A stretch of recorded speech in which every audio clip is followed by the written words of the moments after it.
Salam hörmətli izləyicilər, əziz biologiya sevərlər. Sizinlə 8-ci sinif GZG 2-nin izahı ilə qarşınızdayıq. İzaha başlamamızdan ilk öncə kanalımıza dəstək məqsədi ilə abunə olmağı, əgər bəyəndiysənsə bəyən butonunu basmanızı xahiş edirik.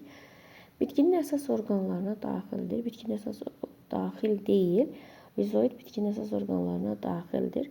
Yarpağın əsas funksiyası nədir? Yarpağın əsas funksiyası fotosintez və buxarlanma prosesi həyata keçirməkdir. Bitkinin havadan qidalanma prosesi harda baş verir?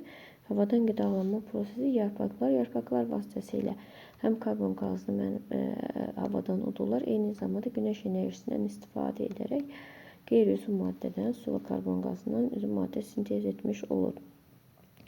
Gövdə vasitəsilə bitkidən nə daşınır? Su və qida maddələri daşınmış olur. Mir kök sisteminə aid olmayan nümunə soğandır.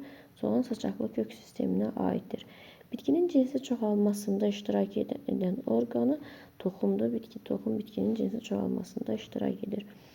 Yarpaqda qaz mübadiləsini tənzimləyən hissəsi. Qaz mübadiləsi ağcıqlar vasitəsilə ağcıqda kutikulanın üzərində yerləşmiş olur. Yarpağın əsas hissələri. Yarpağın əsas hissəsi yarpaq saplağı, yarpaq ayası, bir də damarlardır.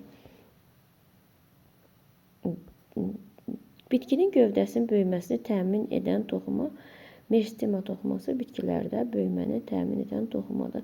Bitkilərdə maddələrin daşınmasına iştirak edən toxumalar hansıdır?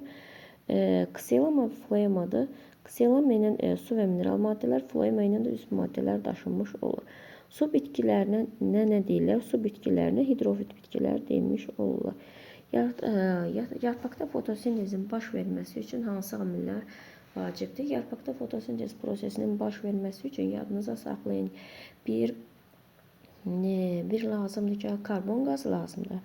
Günəş enerjisi, torpaqdan da su mineral maddələr lazımdır ki, bitki torpaqdan suyu mineral maddələri, havadan karbon qazını alaraq yarpaqda xlorofil pigmentinin hesabına karbon qazı və sudan üzv maddə sintezi baş verir. Bu qədər, diqqətinizə görə sağ olun, bəyənməyi və kanalımıza abunə olmayı unutmayın.